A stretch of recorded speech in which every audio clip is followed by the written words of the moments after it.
નમસ્કાર ખેડૂત મિત્રો, આજના વિડીયોના માધ્યમથી ખેતીમાં લીલા પ્રવાસનું મહત્ત્વ એ વિષય ઉપર આપણે માહિતી મેળવીશું. ખેડૂત મિત્રો, એક સમય હતો કે જમીનમાં સેન્દ્રિય પદાર્થ ઉમેરવાનો મુખ્ય સ્ત્રોત છે એ છાણિયું ખાતર હતું, પરંતુ કૃષિ યાંત્રિકરણ આવતા ધીમે ધીમે પશુધનની સંખ્યા છે એ ઘટવા લાગી. જે કાંઈ આપણને છાણ મળે છે એ એમાંથી અમુક જથ્થો છે એ બળતણ તરીકે, અને જે વધે છે એમાંથી આપણે ખાતર બનાવીએ છીએ.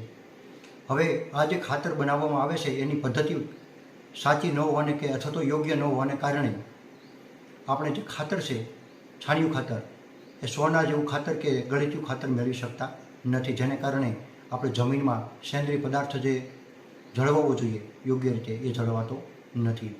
આવા સમયે લીલો પ્રવાસ છે એ ખૂબ ઉપયોગી નીવડે છે. સેન્દ્રિય પદાર્થ એટલે કે કાર્બનિક પદાર્થનું પ્રમાણ જમીનમાં જાળવવા માટે લીલો પ્રવાસ છે એ ખૂબ આશીર્વાદરૂપ થાય એમ છે. ખેડૂત મિત્રો, લીલા પ્રવાસમાં ખાસ કરીને આપણે કઠોળ વર્ગના પાકો ઉગાડી ફૂલ આવતા પહેલાં જમીનમાં દાટી દેવામાં આવે છે. જે જમીનમાં ભળી જઈ વિઘટન પામે છે, એટલે કે હળી જાય છે અને જમીનમાં પોષક તત્વો પૂરા પાડે છે. આવા પાકોને આપણે લીલા પ્રવાસના પાકો તરીકે અને આ પ્રક્રિયાને લીલો પ્રવાસ તરીકે ઓળખીએ છીએ. ખેડૂત મિત્રો, લીલા પ્રવાસની રીતની વાત કરીએ તો 3 રીતે આપણે લીલો પ્રવાસ છે તૈયાર કરી શકીએ છીએ. એમાં પહેલી રીત છે ખેતરમાં જ પાક ઉગાડીને ખેતરમાં દબાવી દેવાનો. આ પદ્ધતિ છે ખેડૂતોમાં ખૂબ વધારે પડતી પ્રચલિત થયેલ છે. બીજી પદ્ધતિ છે એ વૃક્ષના લીલા પાંદડા છે, કુમળી ડાળીઓ છે, એ બહારથી લાવી અને જમીનમાં નાખી એને ભેળવી દેવાની છે. અને આ પદ્ધતિ છે એ ખેતરના છેડાપાળા અથવા તો નજીકમાં વૃક્ષોનું ઉપલબ્ધ હોય તો આ પદ્ધતિ આપણે અપનાવી શકીએ છીએ.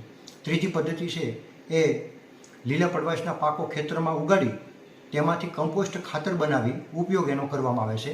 કોઈ વખત વરસાદ ઓછો હોય તો લીલા પ્રવાસના પાકોને જમીનમાં દબાવવાને બદલે ખાડામાં એનું કોહવણ કરીને કે હેડવીને કમ્પોસ્ટ ખાતર બનાવી ખેતરમાં નાખી શકાય છે. અને આ પદ્ધતિ પણ આપણે અપનાવી શકીએ છીએ જ્યારે પણ વરસાદ ન હોય અથવા તો ભેજ આપી શકીએ એવી પરિસ્થિતિ હોય ત્યારે. આ 3 પદ્ધતિથી આપણે 3 રીતે આપણે લીલો પ્રવાસ તૈયાર કરી શકીએ છીએ. હવે લીલા પ્રવાસના ફાયદાની વાત કરીએ તો લીલા પ્રવાસના ફાયદા છે અનેક છે, જેમાં જમીનના ભૌતિક, રાસાયણિક તેમજ જૈવિક ગુણધર્મો સુધારવાની અંદર ખૂબ મોટો ભાગ ભજવે છે. જમીનની અંદર સેન્દ્રિય તત્વો જાળવી રાખવાની અંદર આ લીલો પ્રવાસ ખૂબ ઉપયોગી છે. સૂક્ષ્મ જીવાણુને ખોરાક પૂરો પાડે છે, જેને કારણે સૂક્ષ્મ જીવાણુની સંખ્યા છે એ ઝડપી વૃદ્ધિ પામે છે. આથી જમીનમાં જૈવિકતા વધે છે. જમીનમાં હવાની અવરજવર વધારે છે, જમીનનો બાંધો સુધારે છે. ભારે જમીનની નિતાર શક્તિ અને હવાની અવરજવર વધારે છે. હલકી જમીન હોય તો એની ભેજ ધારણ શક્તિ પણ વધારે છે. જમીન ઉપર આવરણ પૂરું પાડે છે, જેને કારણે જમીનનું જે તાપમાન છે એ વધતું અટકાવે છે. અને બીજું કે જમીનનું ધોવાણ પણ ઘટાડે છે. હવે જમીનની ફળદ્રુપતામાં પણ એ ખૂબ સારો એવો વધારો કરે છે. જમીનના નીચલા સ્તરમાંથી પોષક તત્વોનું શોષણ કરે છે અને જમીનમાં દાટી દેવાથી ઉપરના સ્તરની અંદર પોષક તત્વોનો ઉમેરો કરે છે. લીલો પ્રવાસી પોષક તત્વોને નીચલા સ્તરની અંદર નીચે ઉતરતા એ અટકાવે છે. કઠોળ વર્ગના લીલા પ્રવાસના પાકો હવામાંના નાઇટ્રોજન છે એ નાઇટ્રોજન અંદાજે 60 કિલોથી લઈ અને 100 કિલોગ્રામ પ્રતિ હેક્ટર એ જમીનની અંદર સ્થિરીકરણ કરે છે, એટલે જમીનમાં ફિક્સ કરે છે. હવે ઘણી જમીન એવી સમસ્યાવાળી હોય છે કે ભાસ્મિક જમીન, તો આવી જમીનની અંદર 4 થી 5 વર્ષ સુધી સતત આપણે લીલો પ્રવાસ લેવામાં આવે તો જમીનની છે એ નિતાર શક્તિ વધારે છે, તેમજ આ જમીનને એ નવસાધ્ય કરે છે. એટલે આવી ભાસ્મિક જમીનની અંદર ખૂબ ઉપયોગી છે. હવે પાક ઉત્પાદન અને ગુણવત્તાની પણ સુધારો કરે છે. ઘણા આપણે લીલા પ્રવાસ પછી જે પાક લેવામાં આવે છે એના ઉત્પાદનની અંદર 15 થી 20% એ વધારો કરે છે. જ્યારે ડાંગર જેવા પાકની અંદર વિટામિન અને પ્રોટીનના પ્રમાણમાં ખૂબ સારો એવો વધારો કરે છે એવું સંશોધન થયેલ છે. ઘણા બહારના જે પાક ઝાડ છે એની પાંદડા છે કે કુમળી ડાળીઓ છે એ જમીનમાં ઉમેરવાથી જીવાત અને રોગનું પણ નિયંત્રણ કરે છે. દાખલા તરીકે લીમડાના પાન, તો લીલા પ્રવાસના ઘણા બધા ફાયદા રહેલા છે.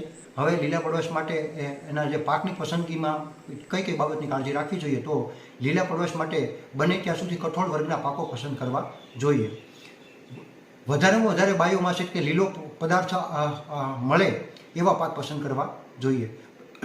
પસંદ કરેલ પાક ઝડપથી વધી શકે અને ઓછા સમયમાં તૈયાર થાય તેવો હોવો જોઈએ.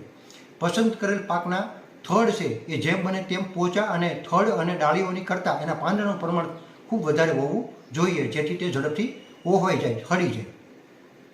જે તે જમીનને અનુરૂપ ઓછા પાણીએ ઉગી શકે તેવા અને ઊંડા મૂળવાળા પાકો પસંદ કરવા જોઈએ. જે પાકનું બિયારણ સહેલાઈથી અને સસ્તા દરે મળી શકે તેવા પાકો હંમેશા પસંદ કરવા જોઈએ. સામાન્ય રીતે શણ, ઈકડ, ચોળા, ગુવાર, અડદ, અળથી, મઠ, ગ્લિરીસીડિયા જેવા લીલા પ્રવાસ માટે અનુકૂળ પાક આપણે ગણી શકાય છે.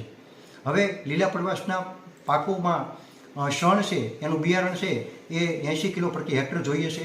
ઈકડનું બિયારણ 50 કિલો પ્રતિ હેક્ટર જોઈએ છે.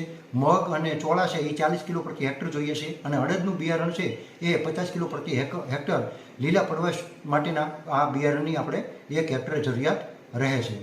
હવે ખેડૂત મિત્રો, આ વૈજ્ઞાનિક દૃષ્ટિએ જોઈએ તો જે તે વિસ્તારની જમીન, આબોહવા અને કયો પાક લેવામાં આવનાર છે એ પાકને અનુસાર લીલા પ્રવાસના પાકની આપણે પસંદગી કરવી જોઈએ.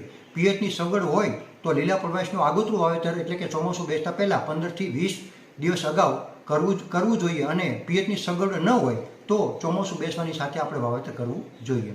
લીલા પ્રવાસમાં ફૂલ આવવાની શરૂઆત થાય કે તરત જ એને જમીનમાં આપણે દાટી દેવો જોઈએ, કારણ કે આ અવસ્થાએ મહત્તમ માવો અને સેન્દ્રીય પદાર્થો મળે છે, જેને કારણે જમીનમાં સેન્દ્રીય પદાર્થોનું પ્રમાણ વધારે જળવાય.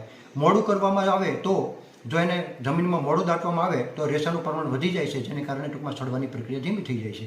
લીલા પ્રવાસના પાકને જમીનમાં દબાવવામાં આવે ત્યારે વિઘટનની પ્રક્રિયા માટે ભેજની જરૂરિયાત રહે છે. લીલા પ્રવાસનો પાક સામાન્ય રીતે છે એ 7 થી 8 અઠવાડિયામાં તૈયાર થઈ જતો હોય છે.